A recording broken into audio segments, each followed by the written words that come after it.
हैया अला खैरिल अमल, आँखें बिछा पैरों तले, जिन पर मेरे आका चले, चल तू भी उन राहों पे चल। हैया अला खैरिल अमल।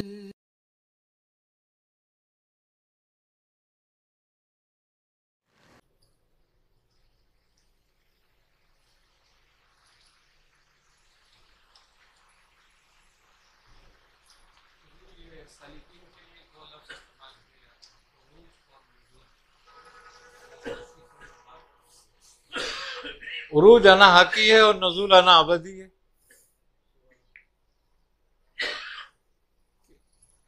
उरूज के मायने अगर देखा जाए तो उरूज ये है कि इंसान खल्क से अमर की तरफ जब राजे होता है और चलता है और खल्क से निकलकर अमर में दाखिल होता है, तो ये मकाम उरूज है इसका। और जब मकाम अमर से इसको वापस खल्क में भेजा जाता है तो ये मकाम नजूल है इसका। अब जब मकाम अमर में पहुंचता है तो अना हक कहता है, क्योंकि आईना खुदी में खुदी को देखता है।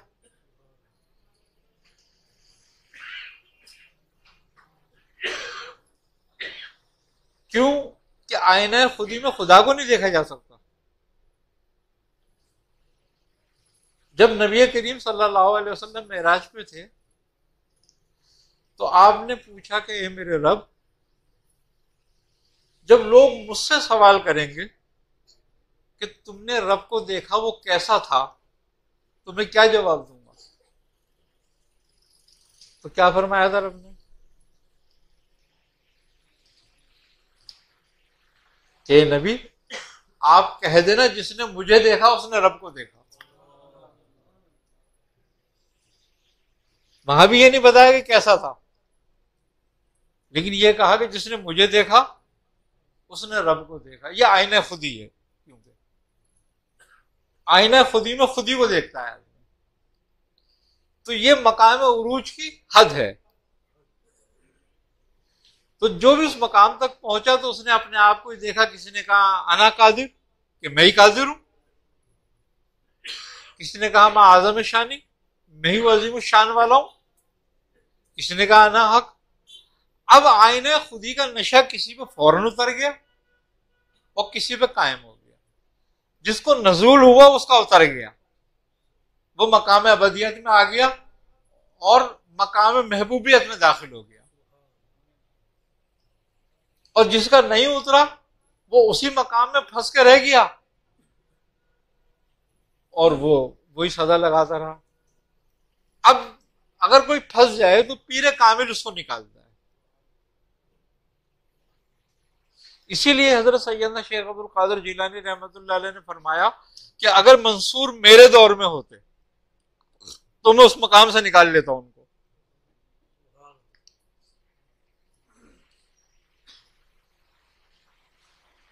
ये उरूज और नजूल है।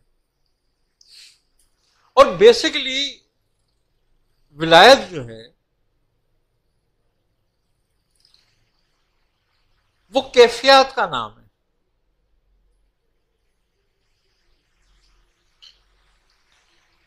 विलायत किसी जिक्र, किसी इबादत या किसी मुशक्कत का नाम नहीं है।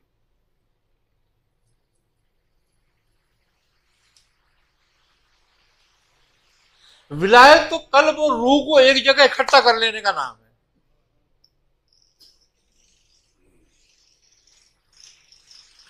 कि जो अपने कल्ब और रूह को एक कर लेता है वो वली हो जाता है।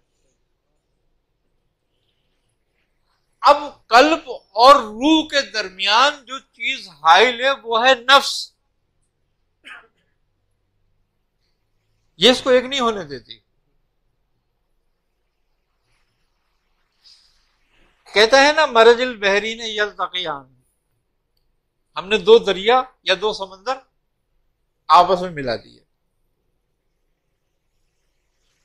बैन हम बरज़ मगर उनके दरमियान एक आड़ है, एक पर्दा है, वो एक दूसरे पर तजावुज नहीं कर सकते फिर, या एक दूसरे में दाखिल नहीं हो सकते।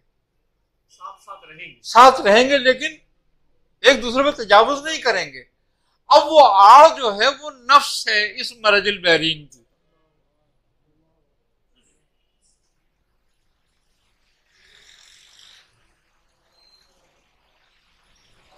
अच्छा, मजे की बात यह है कि रूह का और जज्ब का पैदा करने वाला कौन है? रब ताला।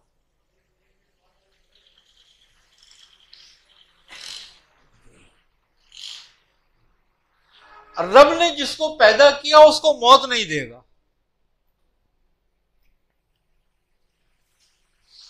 लेकिन है ना, कुल्ले नफ्सिन जायकातुल मौत।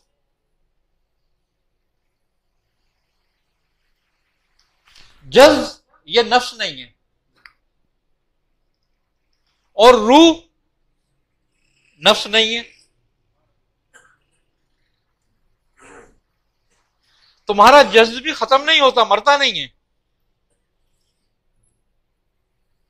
वो अल्लामा इकबाल का शेर है, वो कहता है जिंदगी क्या है अनासिर में ज़हूर तरतीब, और मौत क्या है उन्हीं अज्जा का परेशान होना। यानी कि वो अज्जा जर्रों की शक्ल में तब्दील हो जाते हैं लेकिन रहते मौजूद हैं, मुंतशिर हो जाते हैं, ये रहेंगे मौजूद। कुदरत जिसको पैदा करती है उसको मारती नहीं है, खत्म नहीं करती, उसकी शक्ल हैयत तब्दीली होती रहती है लेकिन वो बाकी रहता है हर हैयत में। अब लेकिन दावा कुरान का है, कहता है कि कुल्ले नफ्सिन जायकातुल मौत। तो गोया नफ्स क्या है? नफ्स रूह और जिस्म के मिलने के बाद एक कैफियत का पैदा होना, जो तीसरी कैफियत पैदा हो। यानी कि जब भी कोई दो चीजें मिलाई जाती हैं तो उसका कानून है, एक तीसरा वजूद में आ जाता है। जैसे चीनी और शक्कर और पानी मिलाओ तो शरबत वजूद में आ जाता है, जबकि दोनों की कैफियत उसमें मौजूद है। यानी कि कानून है ये मुफर्रिद का कि जब हम मुरक्किब करेंगे तो दोनों अपनी अपनी हैसियत खो देंगी और एक तीसरी चीज वजूद में आ जाएगी। जो तीसरी चीज वजूद में आई है वो नफ्स है। और जब रूह को जिस्म से अलग किया जाता है तो वो तीसरी चीज अपने आप खत्म हो जाती है, कैफियत, जिसके बारे में कहा कुल्ले नफ्सिन जायकातुल मौत। अब ये तो चूंकि कानून कुदरत के तहत होगा, हर आदमी का होगा। जब तुम उसको इरादे से निकाल दो उसमें से तो ये विलायत है।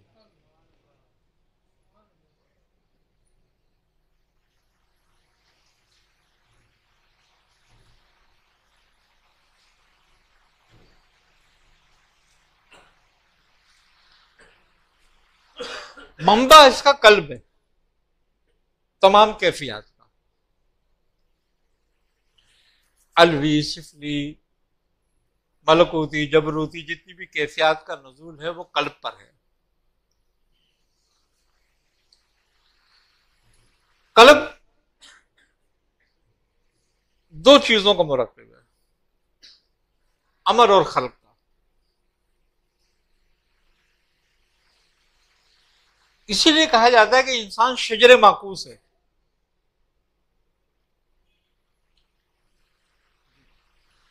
शजरे माकूस इसलिए है कि जो शजर है उसकी जड़ें जमीन में होती हैं, है ना, लेकिन ये जो दरख्त है इसकी जड़ें आसमान में, अर्श पर है।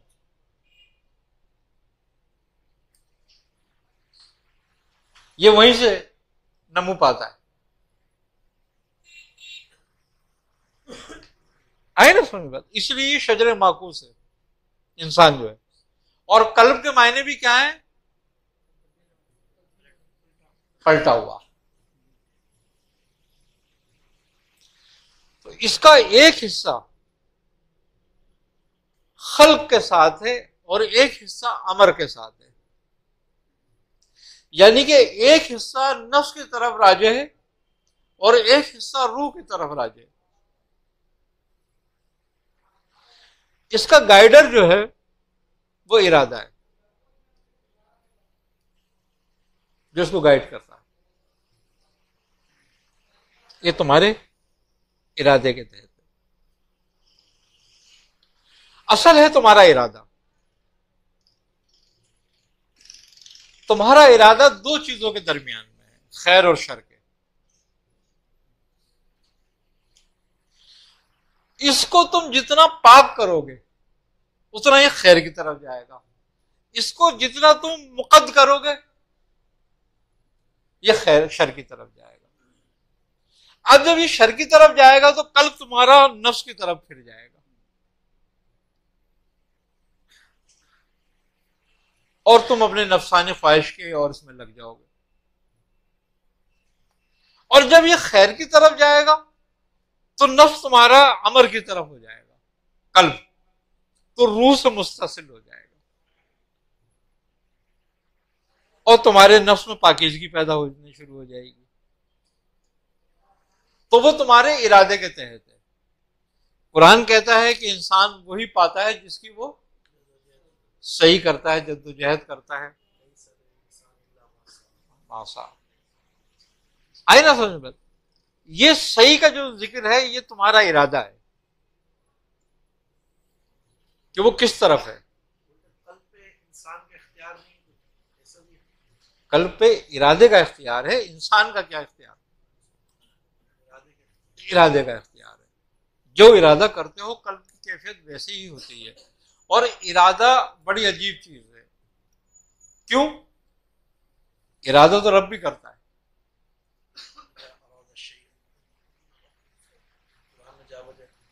है ना, कि हम जब जिस चीज का इरादा करते हैं तो इससे कहते हैं कि हो जा। हुक्म से पहले इरादा करता है वो। हदीस शरीफ में है कि कल्ब जो है वो रहमान की दो उंगलियों के दरमियान जैसे चाहे उनको। हाँ हाँ हदीस है ये। दूसरी हदीस भी है, नबी अलैहिस्सलाम अपने अज़वाज में इंसाफ फरमाते हैं और कहते हैं अल्लाह जो मेरे इख्तियार में मैंने कर दिया और जो तेरे इख्तियार में उसको बराबर कर सकता। यानी दिल का किसी रोजा की तरफ माइल होना, जैसा कि आपका माइल होना।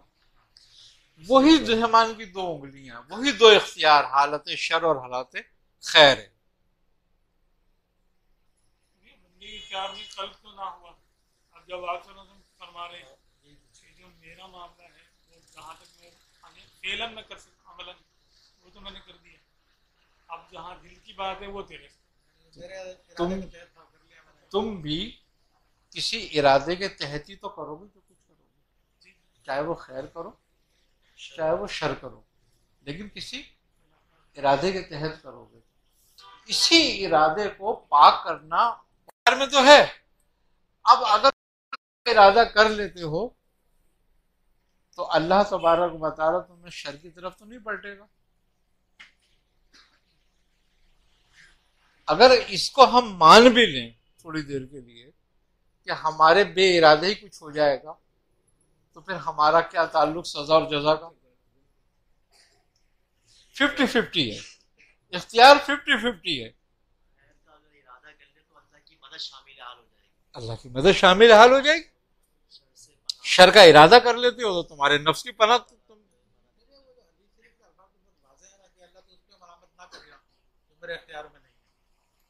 दिल का माइल होना, मोहब्बत का माइल होना, ये कमाल अबदियत है। यहां से सरकार दो आलम सल्लल्लाहु अलैहि वसल्लम ने अपनी ज़ात मुबारका को निकाल दिया। वो आयत है लन तस्ततियु अन तादिलु वलो हरस्तु। हाँ, यानी तुम इंसाफ कर ही नहीं सकोगे अगर तुम इसकी हिर्स करो तो बिल्कुल बता दिया कि ये इशारा इसी तरह है, तुम्हारे हाथ में नहीं है मामला। तुम्हारे हाथ में कुल्लियतन नहीं है, कुल्लियतन बिल्कुल नहीं है, लेकिन किसी भी काम का इब्तिदा करना तुम्हारे हाथ में है, उसकी इंतहा करना तुम्हारे हाथ में नहीं है। तुम खैर की इब्तिदा करते हो, अंजाम शर पे खत्म होता है, तो वो तुम्हारे हाथ का नहीं था। तुम शर की इब्तिदा करते हो, अंजाम खैर में चला जाता है, वो तुम्हारे हाथ का नहीं था। तुम्हारे को सजा और जजा तुम्हारे अपने इरादे की इब्तिदा की है, काम शर की तरफ चला गया तो फिर उसने पकड़नी इंसान। इसलिए कि तुम खैर की नियत रखते थे। यही बात सरकार दो आलम की। आप अपनी जो बात फरमाते हैं कि अल्लाह उस पर मुझे मलामत न करियो, मेरा इरादा तो इंसाफ ही करने का है। अगर मेरा दिल किसी तरफ और माइल हो जाता है, अब वो तेरा इख्तियार है। यानी कि इब्तिदा की क्या है? अदल। वही ना अल्लाह फरमाता है वल्लाहु गालिबुन अला अमरिही, अमरही, क्या मेरा हुक्म गालिब है, तुम जो भी इरादा करो, तुम जो भी इरादा कर लो, लेकिन करो तुम खैर का। तुम अपने तय वही करो जो जिसका मैं तुम्हें हुक्म दे रहा हूं। अब वो कहां पलटता है? वो मेरी मंशा है, वो मेरी मंशा है, बिल्कुल मालिक की मर्जी है। हजरत मूसा अलैहिस्सलाम को हुक्म हुआ कि मूसा जाओ समंदर पे, 3 किश्तियां डूबने वाली हैं। हजरत मूसा समंदर पे चले गए। आपने देखा तो कोई दूर तक कश्ती नहीं। आप साहिल पे खड़े हो गए, अचानक आपकी नजर पड़ी कश्ती आ रही है। जब कश्ती साहिल के करीब पहुंची तो आपने फरमाया कि लोगों होशियार हो जाओ, क्या अल्लाह का हुक्म आ पहुंचाए और ये कश्ती गरक की जाएगी। तो उन्होंने जवाब दिया, ए मूसा, अल्लाह साहिब इख्तियार है, अगर उसका हुक्म आ जाता है तो उसमें कोई टाल नहीं सकता, जो उसका हुक्म हो। हम तो उसके ऊपर लब्बैक कह सकते हैं बस। एकदम एक छाल हुई, एक लहर आई और उस किश्ती को उलट दिया और वगैरह। अब दूसरी आई, यही आपने फिर उनको पैगाम सुनाया, उन्होंने भी यही जवाब दिया और एक लहर उठी और उसने उस कश्ती को वगैरह कर दिया। अब तीसरी कश्ती आई तो आपने वही उनसे अल्फाज दोहराए। तो उन्होंने जवाब दिया कि ए मूसा, अल्लाह का हुक्म आ चुका तो हम तो इसमें कुछ कर नहीं सकते, उसका हुक्म तो होकर ही रहेगा, उसका हुक्म कौन टालेगा। मगर हम उसकी रहमत से मायूस नहीं है, हम चाहते हैं कि हम पर रहमत फरमाए और हम उससे उसकी रहमत के तलबगार हैं। बाकी उसकी मर्जी है, जो चाहे करे वो कश्ती किनारे लग गई। जब वो कश्ती किनारे लग गई तो हजरत मूसा ने कहा कि ले, मुझे तो 3 कश्तियों का कहा था और 2 डुबोई और 1 छोड़ दी। तो हुक्म आया कि ए मूसा, 3 ने हमारे अख्तियार को तस्लीम कर लिया था, 2 ने, और उन्होंने हमसे खैर नहीं मांगी उस पर। तीसरे ने हमारे अख्तियार को तस्लीम करके हमारी रहमत मांगी, फजल मांगा, हमने उसको मायूस नहीं करा, क्योंकि अपना हुक्म वही आप पलटा सकता है। यही बात है, बिल्कुल ऐसे ही। इसलिए फजल का सवाल किया गया और उस जो दुआ सरकार ने फरमाई उसके पीछे यही राज है। आई ना समझ बात। तो इरादा जो है वो तुम्हारे नफ्स और तुम्हारे रूह के दर को पाक और साफ और मकद करने वाला है। अब इसीलिए जब सालिक को लगाया जाता है तो उसको हर वक्त जिक्र में लगाया जाता है कि भाई चलते फिरते उठते बैठते तू जिक्र कर। जिक्र से मुरादी ये होती है कि इसका इरादा पाक हो जाए, इसकी सोच पाक हो जाए और उसका इरादा और उसकी सोच इसके रब की तरफ माइल हो। तो जब ये उसकी तरफ माइल होगा तो इसका कल्ब रूह की तरफ माइल होगा, अमर की तरफ माइल होगा और उसके नजदीक होता जाएगा। और फिर अफाली तौर पर उसको बुरे कामों से रोका जाता है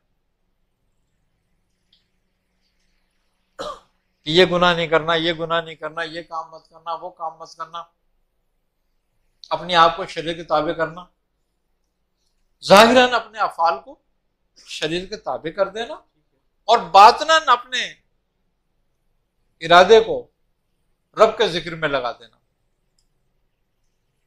तो दोनों तरफ से वो साफ हो रहा है, बर्तन बाहर से भी और अंदर से भी। और जब ये अपने महराज को पहुंचता है तो नफ्स इसका कमजोर हो चुका होता है, और इतना कमजोर हो चुका होता है, खत्म नहीं होता कभी भी ये, लेकिन इतना कमजोर हो चुका होता है कि इसके कल्ब और इसकी रूह के दरमियान हाइल होना बंद कर देता है, मुदाखला खत्म कर देता है। लेकिन ये वो सांप है जो कभी भी फन उठा के डंक मार सकता है। इससे गाफिल नहीं रहना। और इसी से लड़ने का नाम जिहाद अकबर है। किश्तियों वाली मिसाल है, जैसे आपने निशान फरमाया कि एक वक्त में आता है कि सालिक को दुआ करने का मना किया, तो इन तीनों में से महमूद यानी अच्छा तरीका किसका, बचने वालों का? उन्होंने दुआ की, अल्लाह की रहमत को याद किया, कुछ ने सपोर्ट कर दिया, और दो मामला सामने, तो इनमें से अच्छा तरीका कौन सा? देखो, दोनों अपनी अपनी जगह दुरुस्त है। उसकी वजह यह है कि जब उसने खल्क को पैदा किया तो खल्क को पैदा करने से पहले उसने लिख दिया कि मेरी, ठीक है नहीं। अब बात यह है कि जब खल्क को पैदा किया तो खल्क का तमाम मामला अदल पे रख दिए, और अदल के पीछे फजल को पोशीदा कर दिया। जो अदल पे रहा उसका इंसाफ अदल के साथ ही फैसला होगा, और जिसने अदल को देखते हुए फजल मांग लिया तो उसने उसकी पोशीदा हिकमत चाहिए।